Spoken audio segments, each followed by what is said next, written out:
Welcome to the Right to Reason podcast. I'm your host, Robert Stanley. Today, we are learning about the hierarchical structure of systemic racism. It's the Right to Reason podcast. The anger that's being seen here is not new. When you hit the National Housing Act of 1964 and actually enshrining redlining into the mortgage practices, to talk about Black Wall Street up in Tulsa, Oklahoma, how that was bombed and destroyed. Not only was that serving to help white Americans or those of European descent, know that they are better, but also it pushed a narrative to those of African descent, African Americans in this country, that they were less than. I think there's about 20 to 25% of the people out there who thrive on black, white, good, bad, and they're driving this evangelical Christian stuff, and they're driving white supremacy because it feels really good to be on top. And they're going to fight every inch of the way. Fundamentalism impairs or impedes our ability to think critically, and white supremacy is a form of fundamentalism or fundamentalist thinking. I was nervous having all these guys around with guns in a completely peaceful protest. So the next day I'm at the gas station, I talked to the cashier, and I was telling him about how creepy this was, and I hear from behind me this guy go, "Yeah, I was one of them." And I'm like, "Don't turn around, Robert, don't turn around, like you're going to get in an argument." This is not. That initiates my fight or flight. At that point, I think that if I don't do something, these people are going to kill or harm me. This episode of the Right to Reason podcast is brought to you by our patrons and contributors like me. We have all recognized the value of the unrestrained marketplace of ideas and have decided to make a difference. You can make a difference too. Contribute at patreon.com/right and learn more about your right to reason at therighttoreason.com. Your activism is appreciated. The coordinator for Austin Atheists Helping the Homeless, and he serves on the board of directors for Freethinkers Association of Central Texas, Recovering from Religion, and Foundation Beyond Belief, Fil Session. A registered professional counselor in Canada, developed the Divorcing Religion Workshop, and director of the Conference on Religious Trauma, Janice Selbie. And this one I'm going to do from memory. And of course, our old friend, Dr. Darrel Ray. He's a psychologist, founder of Recovering from Religion and the Secular Therapy Project. And the former, Secular Sexuality. You started that, and then Atheist Experience picked that up, didn't they? Yep, they sure do. They're doing a great job with it, too. Also, author of multiple books, The God Virus. This is straight memory here. Bear with. What was this? That was the first one. Sex and God. Sex and God. Yes. Right. Yes. Right. I'm so happy to have all you guys. Good to be here. Yeah, thank you. Phil, You brought a motley crew together today, I'll just tell you that. Phil, I gotta apologize to you. I talk about you more often than you would likely know, just because you're good stuff. But you're one of the few folks from this movement, from this community, that I've had the privilege to actually meet. And it was last episode in my closing. I said the co-host of Atheist Experience is going to be on our next episode, and I didn't know that you're a former co-host. Would that be fair to say? Yes. So my last episode was last June. So it was June of 2019, where it was me and Don there. And then I did Godless Bitches a little bit later on. That it was another podcast there at the ACA. Was my last portion on. Beyond that, I've been just guest starring. Just guest starring. Good night. Just guest co-hosting.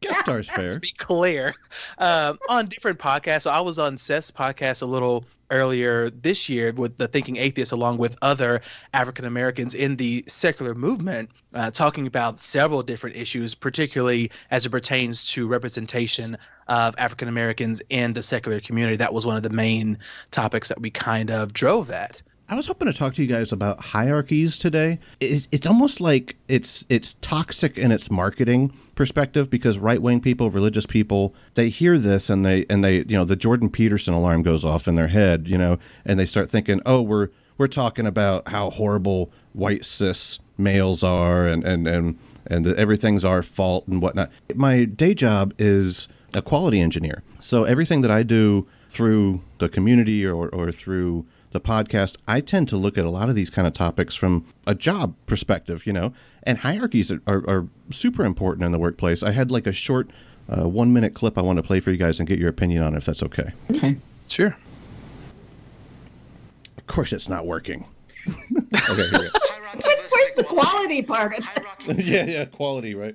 I mean, if it's a silent clip, then I would say that's probably It's the video. best quality I've That's heard. what it was. It's a silent film. All right, let me try again. Here we go. Hierarchy versus equality. Hierarchical cultures. People believe that society is vertical. So in hierarchical cultures, we value age, status, titles, qualifications. In equality-based cultures, we believe society is horizontal. Therefore, we look at squashing. Titles are not a big thing. I may be the CEO of a company. A new person joining in will call me by their first name. No problems at all. Okay? We had a client actually who was a young, high potential who went to Thailand. Thailand is a very hierarchical society, from Australia. Very smart person. Obviously, he was very used to calling everybody by their first names, and went to Bangkok and was calling everybody by their first names. And they wondered why he was getting no traction and no help, because that behavior was considered rude. Okay. Why are business cards so important in certain cultures? In hierarchical cultures, your business card tells me a lot about you. Your status, where you fit in the structure, and how I should speak to you. That made me think about what I do in my workplace. Is I'm always pushing the ISO quality perspective of continual improvement. And I think whenever we're talking to the other side, you know what I mean, the right-wing side or the religious side, that we start talking about hierarchies in our culture, they push back a little, but I think what they don't get is they think, oh, you atheist liberals, you want to tear down everything that's been successful in Western civilization. You want to tear down everything about America. You don't want to make America great again. But what they don't get is we're trying to continually improve. And whenever we start talking about problems with systemic racism or with sexual oppression or with patriarchy and many of the other topics that are hierarchical, we're just trying to make things better and more equal for everyone. Would you say that's fair? I would have to agree with that. I mean, especially in the U.S., a lot of what we see on TV, a lot of what we glorify, I suppose, is very much on that status-based portion. This person, this ball player, or they own this much, they have this much wealth, and there's so much celebration. And so that's kind of the easy hierarchy to kind of see as people are working to aspire to be like that. When you get into some of the other hierarchies, such as, the racial inequity, some things are obvious and other things are not. And it starts to become a struggle of trying to help people to understand that these types of hierarchies actually exist, even if they make you uncomfortable. And so I think in a way it is trying to better ourselves by even having the conversation in the first place and getting people to understand this is where it's coming from. You may not have noticed this, but it was still affecting you all this time, that type of thing, and trying to really get people to bring it to the forefront, even if, like I said before, it makes them uncomfortable to even consider that they might be affected by these particular hierarchy structures. They're sitting within it and they never knew it, or if they did, they didn't really care, or it wasn't on their forefront of their mind. But bringing it to the forefront so you can actually address it is a challenge in and of itself.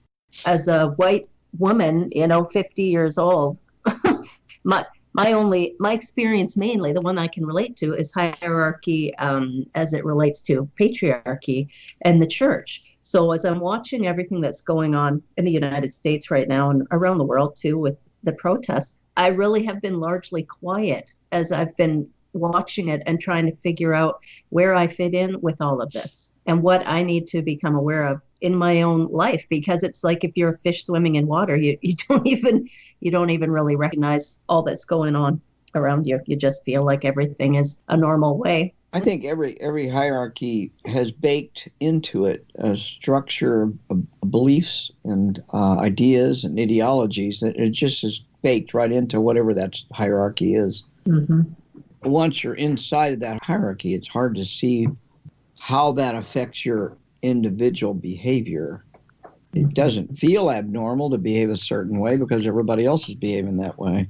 The wife was making fun of me.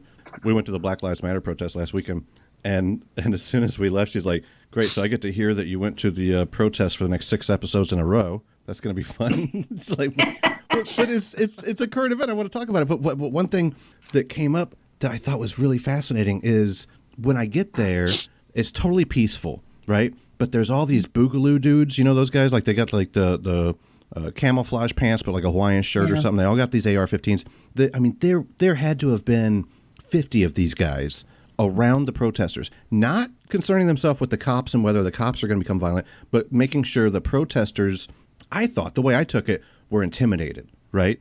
I was very, I don't want to use the word offended. I was nervous. Having all these guys around with guns at a completely peaceful protest. So the next day I'm at the gas station. I was talking to the cashier, and I was telling him about how creepy this was. And I hear from behind me this guy go, "Yeah, I was one of them." And I'm like, "Don't turn around, Robert. Don't turn around. Like, you're going to get in an argument." This is not. But I turn around, I look at him, and it's just this old guy. He's there with his grandkids, you know, and I immediately thought, like, okay, this is not the environment to, like, get in an argument or something. I just politely asked, like, why were you guys there? We didn't need you there, you know, or it wasn't necessary. And he says the local businesses contacted us and asked us. They're called OCT, Open Carry Texas, but they're part of that whole Boogaloo thing, right? And he says they called us to show up to protect the businesses in the area, and they were the ones that had all the tables and all the water bottles. And I was like, oh my God, like it hit me immediately. That whole place was like surrounded by tables that were set up there with water bottles for everybody because it was a hot day. And I thought that was the BLM movement. I didn't think that was part of the Boogaloo people, right? So I thought, wow. Wait a minute. So this was local business. Like I was very comfortable with pointing my finger at those people, the Second Amendment people, and being like, you're the bad people, right? But really, it was the businesses in the area, and it hit me like it's not easy black and white. That's probably not the best colloquialism to use, but it almost applies. But it's not simple good guy, bad guy stuff. This is kind of systemic. It's not as on the surface as what a lot of people would like. Like, we like easy distinctions. People love to be able to, pick a hero, pick a villain, and make it very easy. And there is a lot of gray area on that side. So in one instance, so just this morning, as a matter of fact, we went out in Austin to hand out supplies, food, and toiletries to those experiencing homelessness in the downtown Austin area. One of the places that we go, our main location, actually takes place in front of the police station itself. So as you can imagine, a lot of the protests have centered around that particular spot. So I took some pictures today of some of the graffiti that was put on. There was "No Justice, No Peace" painted on the wall of the police station, their little icon that actually shows their name and everything. It was painted right there on the front of the police station. But one of these happenings, this was on in last week, I believe, there was a gentleman who was experiencing homelessness that had his belongings burned. And this took place right in front of the police station. As soon as I saw the video, before I saw anything else, I knew exactly where it was, because this was the place that we go every month for the last 10 years. And so recognizing the man himself that was there was also, kind of that gut punch that was there. And we went to go visit him just today, but his stuff was being burned by people that didn't seem like they were a part of the protest at all. That seemed like they were just adjuncts, just on the side. As he was dragging his mattress away from being burned, one of the gentlemen came and dragged it back onto the fire. Like the video was infuriating, and oh my goodness. And so in those cases, it's much more straightforward to say that this is, everyone was feeling for the gentleman who was homeless. His name is Kale. And they got him, GoFundMe's were started. He has a new mattress. He has a new tent, which we saw today, set up at that same corner. And I won't say the corner just for his own purposes, but he was doing okay. And it made it very clear as to who was, on the side of right and wrong in that situation. But when it comes to business owners and other people that are there to support, it's kind of hard to tell at sometimes when somebody is on the side of the protesters or are they there just to agitate. It starts to be unclear until you start to see some actions that are there, which makes things a lot more confusing. But I always say to people online or whatever else to not lose focus of the actual reason that was there, because even with everything that goes on and all of the outrage, I'm still focused on that. Millions around the U.S. and now over the world, since there's other protests happening internationally, are focused on that central premise of injustice that's happened, that we've witnessed for so long. But I don't want to get on the soapbox too early. But No, please do. before, because I can feel myself chomping at the bit. It's spooky. It's really spooky because all these bricks that seem to be showing up in places, like I'm not some conspiracy dude or something, but what the hell? That's not normal. Yeah, that was one. I saw it online, and there was somebody that took a video of it, and the person in the video, like, they didn't want to discuss where it was, but I recognized the building. So I grew up just outside of Dallas. The building that they were in front of, it was right by the courthouse, the George A. Allen courthouse to be specific, a big white marble structure that's in the downtown Dallas area. And all of a sudden, here's this random pallet of bricks just randomly here on the corner. Like, this is a very well developed area. Like, it's very set. And so it was very weird. And people in the video, this is on Twitter, I believe it was originally posted, they were just like, what are these bricks doing here? Like, what are these even doing here? There's no construction around here. How could these have gotten there? And it just brings up those questions of, who sat this here? What in the world? How did these even get here? No one saw this actually happen. It's very interesting. I don't go into conspiracy theory too much, but it was definitely something that rubbed me the wrong way of being at a corner of a finished courthouse that's been established there for, it's been there decades. I'm not sure how old that building is, but it's been there a long time. Good night. So what in the world are these doing here? Were they a gift from Vladimir Putin? Yeah. Well, who benefits? Who benefits from things turning into a riot, from things getting crazy? I'm not into conspiracy stuff either, Phil. I'm not trying to push that. But let's just remember that Hitler had the chancellery burned down and blamed it on the communists. Yes. Mm-hmm. It's a very old trick. And you could have fascists or whoever you want to call them, right-wing people, bringing that shit in, basically handing an excuse to someone to start something so they can then crack down through military or police, whatever. Who knows?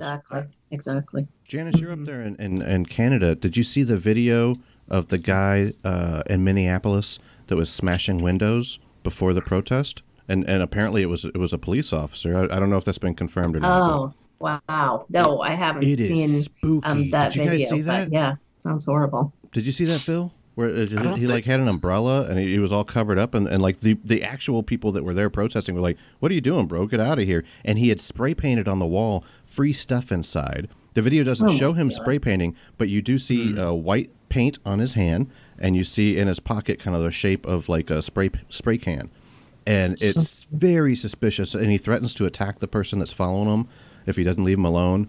And then they let him walk off, and he tries to like hide. Like go through like the little alcove area, like the dumpster area, behind it was like a O'Reilly's Auto Parts or something, and then disappears in the parking lot. But they took that face thanks to the internet, which sometimes good, sometimes bad, and maybe this isn't necessarily accurate, this next part. Yeah. But they took that face, and it's the same face of a cop in St. Paul, just north of Minneapolis, and that's where that guy, I can't remember his name, Castillo.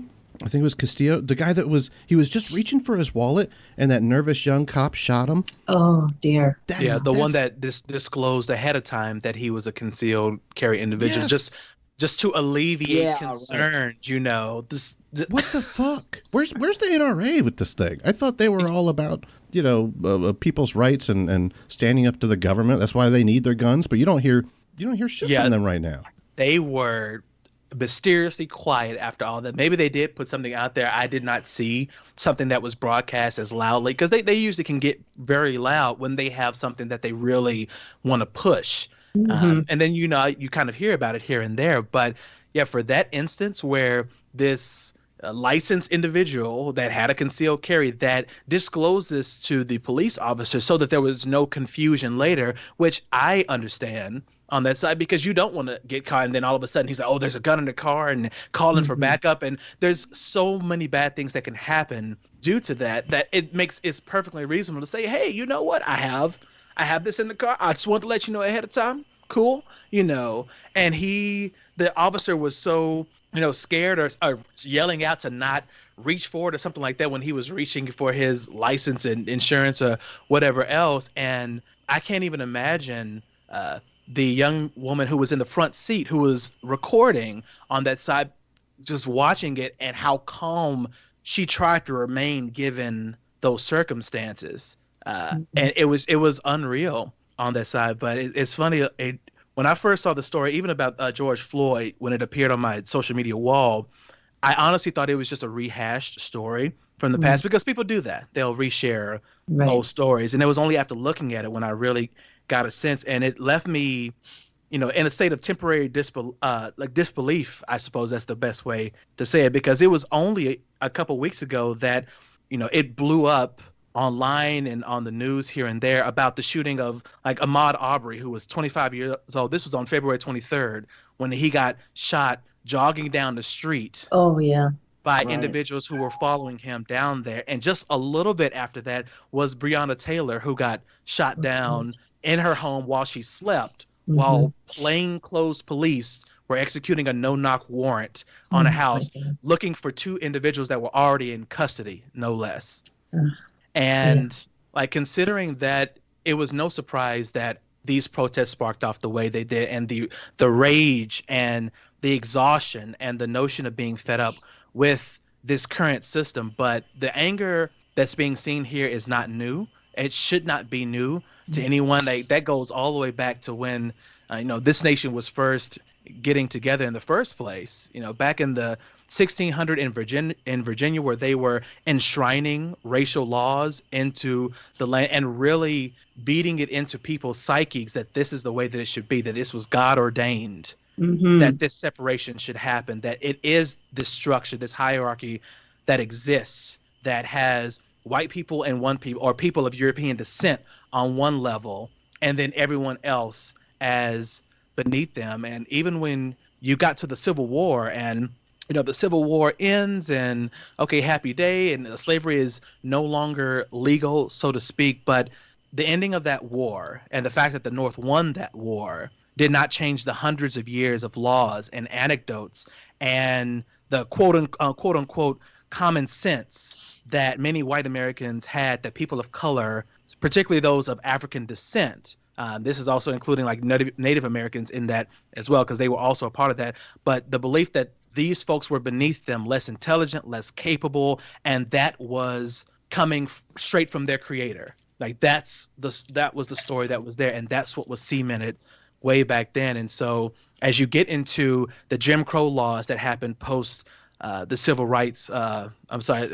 War, about literacy tests, poll taxes, grandfather clauses, everyone knows kind of those signs that say, the white fountain versus colored fountain, colored waiting rooms, stuff like that. And those pictures still exist, but that's been going on for so long. And people, I guess people are not really honing in on the fact that not only was that serving to keep people separated and segregated on that side, but that also helped to re-emphasize in people's psyche, like for people that are white, that even if you're poor, you're still better than this colored person over here that can't eat in the same place you do, that can't order their food at the same place you do, even if they're allowed to order it all, versus having to go to the back to place, that food order. It's a long-standing systemic thing, and it rolled right into laws. It kept being codified into laws, such as when you hit the National Housing Act of 1964 and actually enshrining redlining into the mortgage practices that happened in this country, because that recovery was there's so much going on and home ownership was booming, and now you had this federal programming ready to help back these mortgages. And of course, when you have a home, when you can build that wealth, you can pass that wealth to your children, you can take out loans against that property you now own. But in Austin, for example, I-35, the big I-35 that rolls right through the downtown area, was used as one of those redlining portions where the east side of 35 was redlined as an undesirable district to invest, while the west side, which is where the main downtown building structures and everything else, that was the side that was really pushed. And so even when you go to Austin now, there's a lot of development that's happening both east and west of 35, but you can still see a stark difference because the east side is just now tearing down buildings and starting to build up new things, because on that side, that was the poorer side, that was the minority tagged side. And they couldn't build that wealth. They couldn't take part in the generational wealth boom that was happening leading up because of these systemic, not only from person to person, but also in a de jure fashion coming directly from the law, that this is the way we're going to apply these things. Because even back then, I'm sorry, I'm just going on so long. I apologize, but here we keep going. We're all listening. Even when I work in commercial real estate, and I remember reviewing deeds, there was one deed to a house, and I think this was done in the 1930s, where one of the clauses in the deed itself is that you cannot, and upon buying this property, you have this property and all its faults therein, you cannot sell this to a colored person. No. Oh my God. That's in the deed? In the deed itself, as one of the clauses that you are subject to as the purchaser of this property, you cannot sell this to an individual of color. And that was that was par for the course. And this was a deed out of Dallas County in particular, which, a lot of people look at it as like, this is a large urban area, so there's a lot of African American folks, but this deed was still in place right there to make sure that that owner never sold it to an African American, and limited the mobility and options that African Americans had altogether to get their own real estate in the first place and start benefiting from that boom of wealth that came from home ownership, and what you can turn that into as generations go down the line. It just exacerbated the gap in income and wealth for these families. And so, when you get to these more current events, and people will question you if you say, there is systemic racism in our society. Well, I don't see it. Right. Can you point it out to me, et cetera, et cetera. But it may not be as in your face as like that deed clause was. That was a very frank and in your face, this is what it was. And of course, they had no fear of putting that in there because in their minds, that was the right thing to do. That was just fine and par for the course for that time. But even now, so going to the example of, say, Amy Cooper, which was a recent case out of Central Park in New York, where she had her dog that was unleashed in a park that required that leash to be there, and was approached by Christian Cooper to say, hey, you have to put your leash on in this area. And a back and forth ensued.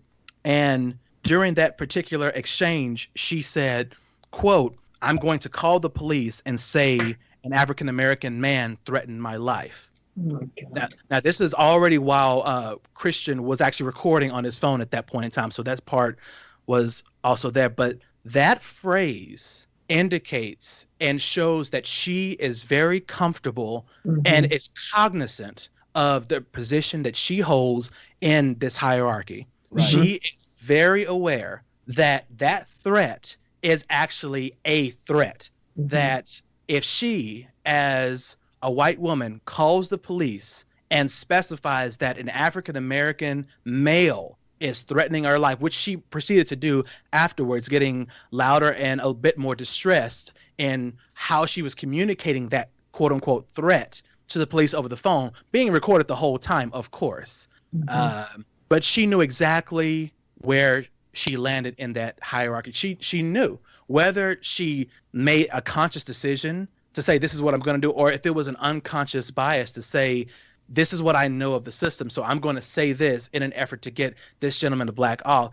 It also means that she relied on him knowing his place in the hierarchy to know that if she calls the police, his life may possibly be in danger. If she calls it in and say that he, as an African American man, is threatening her, a white woman, in this society. The irony is not lost on me that that gentleman's name is Christian. Yeah. Because obviously we can't ignore the way that racism and Christianity, and particularly evangelicalism, but how they all have their roots together in America.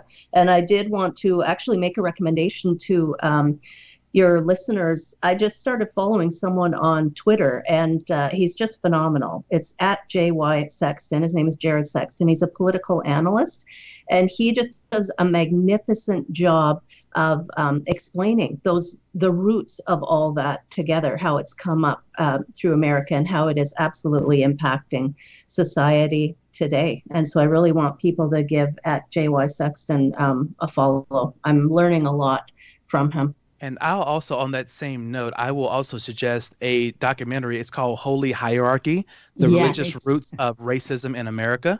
Yes. And it's included with Amazon Prime. No extra money needed. If you have Prime, you can just go watch that portion. But it also hits more like it was good enough. I wanted more of it. Mm-hmm. At the end, I wanted them to explore more, to go to talk about Black Wall Street up in Tulsa, Oklahoma, how that was bombed and destroyed by individual, and how it was referred to Little Africa and Niggertown by people that wanted to denigrate the fact that these African American peoples that built this thing, that built these airports and these shops and banks and businesses and had this land that was there and had been developing it for decades. By the time in 1921, when that event occurred, that I wish that was also explored, because that's not something that we were taught in school. That was never in any of our history. Like, it didn't matter what level I was in. That part was not covered as a part of that learning. And so I definitely recommend that, the Holy Hierarchy, The Religious Roots of Racism in America. It was directed by Jeremiah Camara. I believe that's how you say. Camara.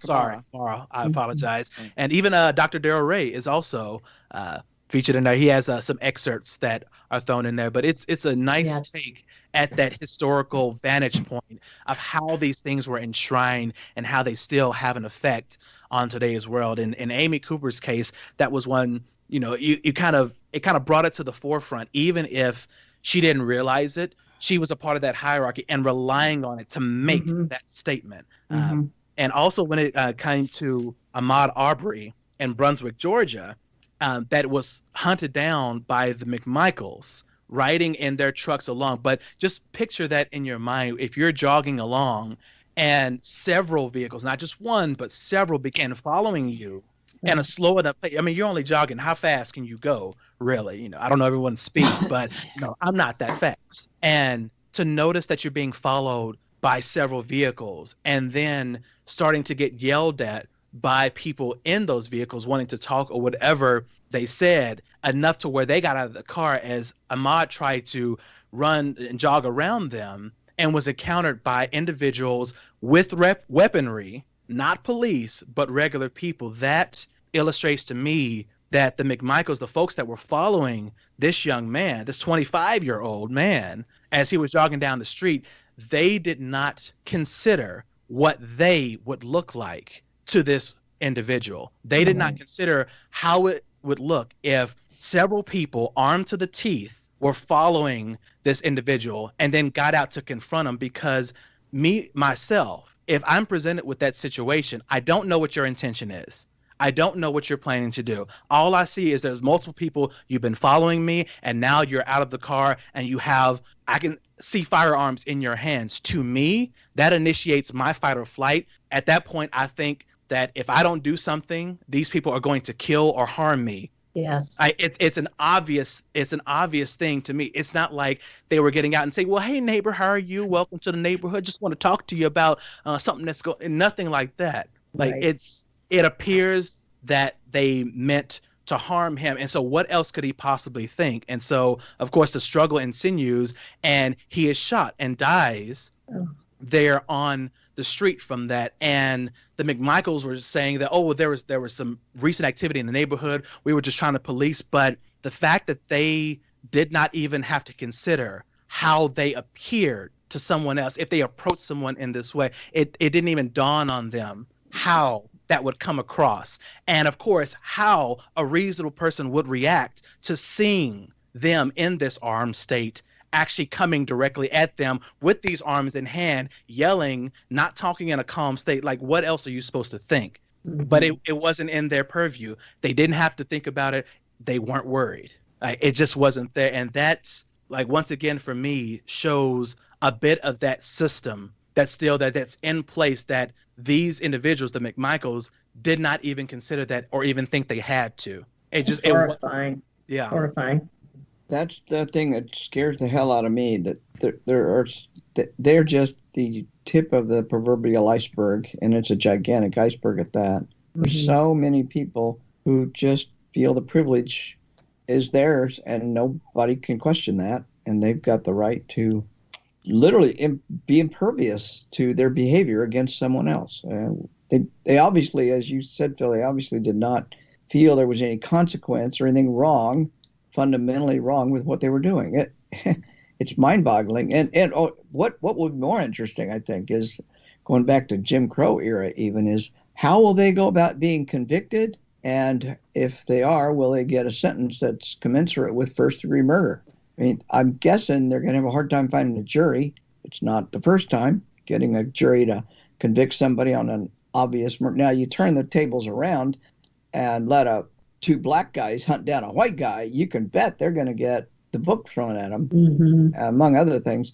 It's just the justice system is still incredibly unjust in this. It's not just in the South. We saw it in Minneapolis. I mean, it doesn't matter. We used to think it's just the South that does this, but no, it's everywhere. It's fucking everywhere. It is everywhere, and Canada's not immune to this either. We have our own horrible problems with discrimination here, and certainly most famously against our First Nations and Indigenous peoples, but also certainly with Black people. Yeah, it's really a horrible problem, and it does exist everywhere. Did Canada have slaves like the U.S. did? If we did, I think it would have been to quite a lesser degree. I can't say that we for sure did, but I don't think it took off nearly as much here. Britain outlawed slavery around 1820 totally, and actually started persecuting and prosecuting the slave trade to eliminate it from the Western Hemisphere. Now, you can argue about why they did it and all that, but basically England was no longer participating in the slave trade, and its subsidiary colonies were not supposed to be either. And I don't think Canada was ever a part of it, even though Jamaica, of course, and Caribbean islands still were. Yeah, I feel certain that there must have been some people, some Canadian households that did have slaves, but again, I think it was quite a small number. Dr. It's despicable no matter how the number is. Dr. Ray, is there something about the brain or just from a psychological perspective that could help us understand where racism comes from, at least? I've heard from evolutionary psychologists that it's all about avoiding germs, virus avoidance. If somebody that looks different from you coming to your tribe, that they might have a virus that infects you, and that somehow our brains just got wired for it. That to me, like, I feel like while that's satisfying on the individual level, it doesn't really explain the systemic level that we're referring to now. No, it sure doesn't. There's two different levels, I think, and one is the systemic level, which I read a book decades ago. I don't recommend the book necessarily, but the title of the book I thought was an interesting angle, and the book's title was called A Crack in the Cosmic Egg. A Crack in the Cosmic Egg. And his thesis was, we all live in an egg. Everybody lives in a bubble. We call it a bubble, but he was calling it an egg. We all live in this bubble or this egg, and every now and then something comes along that will put a crack in that egg. And from that crack, you can see that there's a world outside of that egg, and you can't repair it. You can't put it back the way it was. From then on, the crack gets bigger and bigger, and the world expands. Whether you like it or not, it's going to expand.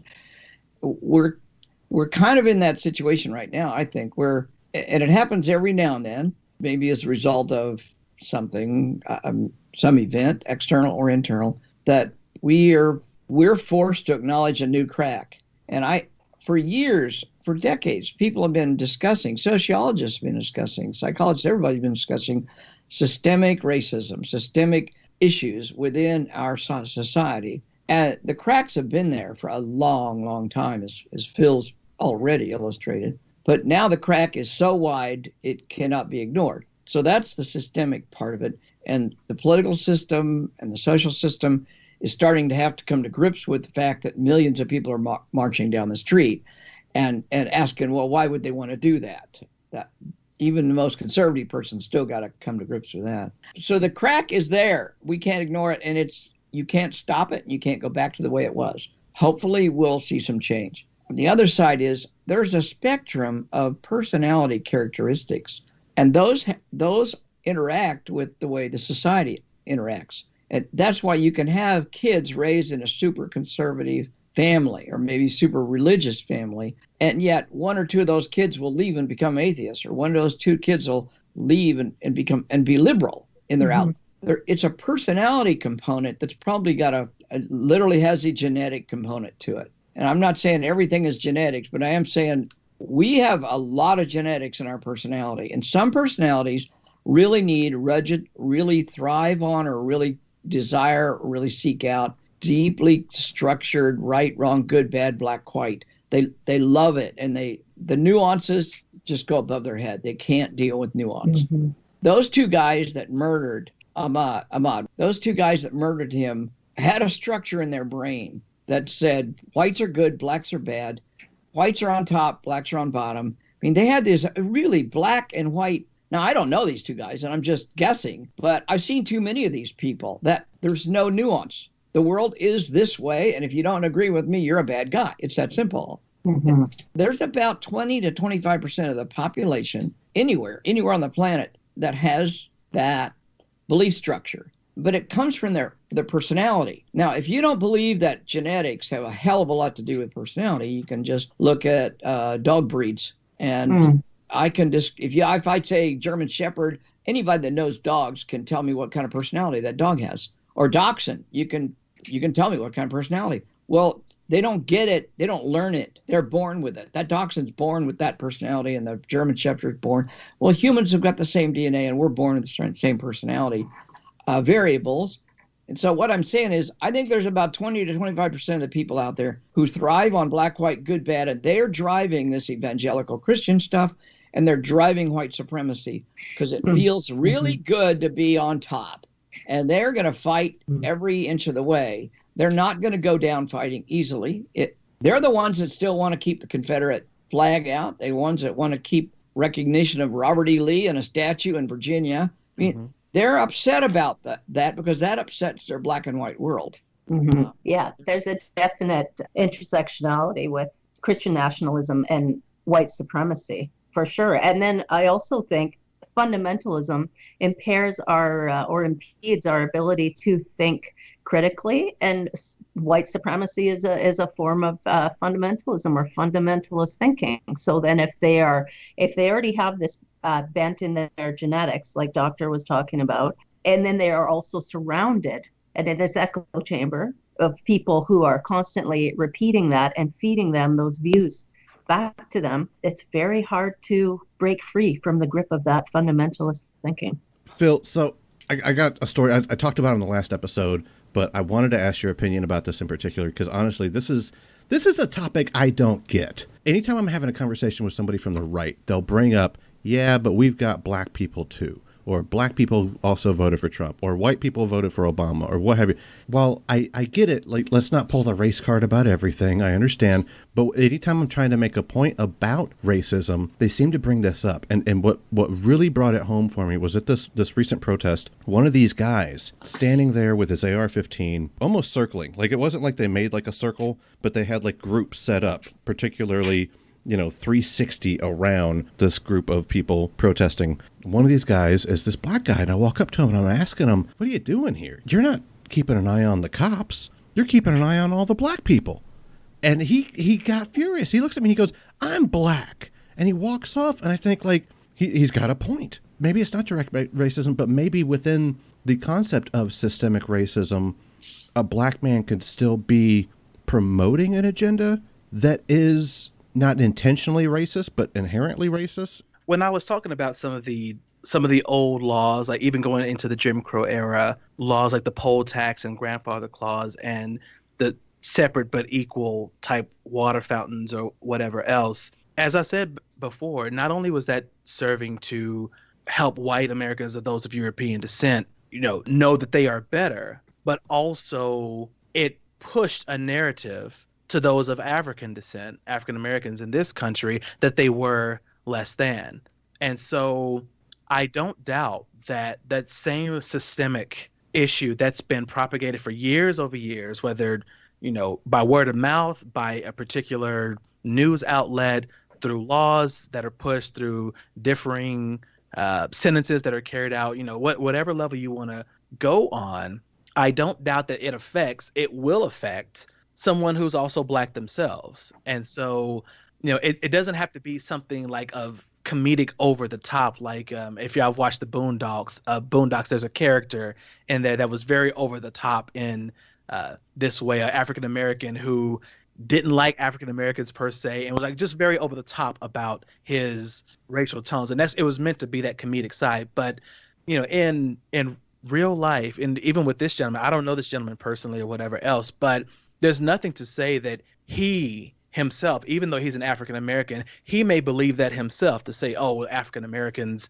they commit more crime because, I saw on this news program, I watch this news outlet that says this is what they do and this is what this group is about. I know I'm not like that, but these other folks are not me, and they might be a part of this group that was fed to him. Just like I said, depending on your outlet, your news outlets, how you're taking in information over time, like you may develop a bias yourself, even if that bias is against people who look just like you. Like, it's not an unheard of notion to have. I mean, and the only thing I could say for that gentleman is to actually stop and start thinking about what his preconceived notions are, to actually take that introspective look of how he arrived at this conclusion that it was reasonable for him to go out into the streets with this gun in order to watch, certain people or whatever he was doing out there. But doing that makes people uncomfortable. When you talk to white Americans about the state of affairs in certain instances, that makes them uncomfortable. It makes you defensive or whatever else. And so to me, it's not unreasonable that it may affect this gentleman as well, depending on where he got his biases and how he's allowing them to manifest in his actions, as culminated in this, being at the protests, kind of standing over to the side with this AR-15, ready to do something. What that is kind of unclear, so I won't make a judgment on that. But to me, it doesn't seem unreasonable that he may be subject to the same biases that get laid down, depending on how honest he's willing to be with himself about how he got those biases in the first place. Well, obviously, nobody here thinks that we should hate Black people or hate white people, but we all hate Canadians. Can we at least find some agreement on that? Hey. Oh, sorry. No, I'm sorry. No, you're sorry. I was going to say, you went the whole episode. You didn't say sorry once, but there we go. Thanks, guys, so much. Janice Selbie, Dr. Darrel Ray, Fil Session. The listener can find all of their content links in today's show notes. I'm really grateful for this conversation. Thank you. Thanks for having us. Thanks for having us. A pleasure. Thank you to Janice, Phil, and Darrel. Thank you to Dave Blair at DaveBlairMusic.com. Thank you to our patrons. You can support this broadcast at Patreon.com/right and learn more at TheRightToReason.com. Next week, a white male racist congressional candidate will be debating the topic of Black Lives Matter with Tiffany Harding, a Black woman comedian.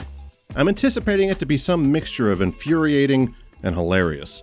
But I'll be honest with you, I'm feeling a little anxiety about this one. Make sure you don't miss it by subscribing to The Right to Reason on your podcast outlet, or if you're hearing this on YouTube, be sure to hit the bell. Black Lives Matter debate next week. Between now and then, remember that you have the right to reason. Sunday afternoon is when my neighbor starts shooting his AK-47 out in his backyard. You got one of those. Oh my God. And I am not shitting you. He's got a target range in his backyard. He invites all his best friends over, and they all start shooting. Can scare the shit out of you. You don't know what's going on. I mean, literally, the house next door to me is where that's going on. We will not call the police if we hear gunfire. Right. No, not this time. Not if it's Sunday afternoon. That's when we shoot people legitimately. That's when you just start doing that. What was that? Naked gardening. I saw you do a couple times. Yeah, right. That's when you pay him back. Like, all right, I got my rights too, Jack. Barb's favorite day of the whole year is Naked Gardening Day. Although she does almost no gardening. I do all the gardening. She just wants to get her picture. She wants to make it a photo op, you know. Yeah. Oh, that Barb.